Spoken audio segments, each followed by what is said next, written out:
menelan, nelennya.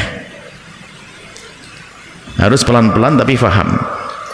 Jadi nelen, selagi tidak ditelan tidak batal. Di siang hari bulan Ramadan Anda masukkan es krim ke dalam mulut, batal atau tidak? Ya tidak batal, asalkan jangan ditelan. Tapi iseng banget ngapain es krim masukkan di mulut siang-siang, stres ya? Cuman kita harus ekstrim. Saya memberi contoh ekstrim, jadi tidak usah ragu. Memasukkan ke lubang mulut, ke dalam mulut tidak membatalkan puasa kecuali setelah ditelan dengan sengaja. Nelen, memasukkan suatu ke lubang mulut, artinya nelennya. Ternyata pembahasan nelen pun kadang orang bisa salah faham, seolah-olah sudah faham, pulang ke rumah cerita ke suaminya, bang saya sudah faham fikih puasa. Di antaranya apa yang membatalkan puasa? Memasukkan sesuatu ke lubang mulut, maknanya adalah nelen. Kalaupun masukkan es krim, permen ke dalam mulut, asalkan tidak ditelan maka tidak membatalkan puasa. Itu betul.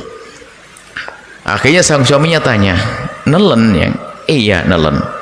Baik, terus hukumnya nelen ludah bagaimana? Stres dia, karena dia waktu belajar tadi tidak dengar omongan ustadznya. Dia sudah merasa bisa ngelamun ke sana kemari. Ditanya nelen ludah batal enggak? Akhirnya dia jawab kayaknya enggak. Berarti kayaknya batal. Nah ini bingung, masa fikih pakai kayaknya enggak, kayaknya batal. Terus nelen apa enggak nelen? Ini enggak bisa, harus batal atau tidak batal.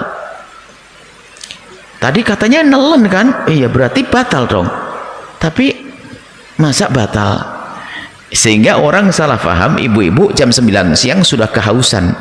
Kenapa? Karena dia harus membuang ludah terus, karena mengira nelen ludah adalah membatalkan puasa. Kalau tidak punya ilmu wajar, tapi kalau sudah punya ilmu nggak akan seperti itu. Maka pembahasan tentang ludah sendiri ada. Ludah membatalkan puasa atau tidak? Maka kami jelaskan juga, ludah tidak membatalkan puasa asalkan memenuhi 3 syarat. Syarat yang pertama adalah ludahnya sendiri.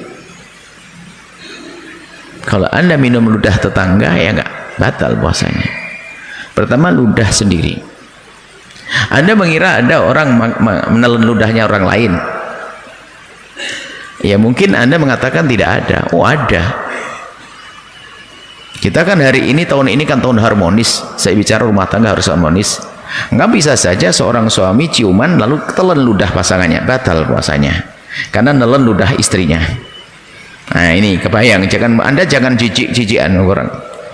Anda jangan gambarnya jijik ada tetangganya suruh ngumpulin ludah lalu diminum gitu kan, jorok banget itu. Enggak, bisa terjadi ini suami istri lalu tertelan ludahnya, batal puasanya. Jadi ludah tidak membatalkan puasa kalau yang pertama ludahnya sendiri. Yang kedua, ludah yang masih berada di tempatnya, tempat produksi ludah. Ludah masih berada di dalam mulutnya. Sehingga sampai para ulama menggambarkan, jika ada satu orang mengumpulkan ludah di dalam mulutnya sampai banyak kemudian ditelan, tidak batal puasanya. Kenapa? Ludah masih berada di dalam mulutnya. Syarat yang kedua, ludah tidak membatalkan puasa kalau ludah masih berada di mulutnya.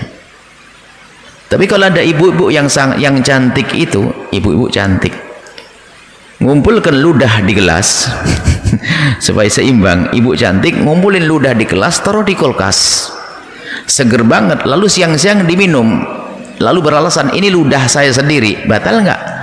Batal, karena ludahnya sudah keluar dari pabriknya.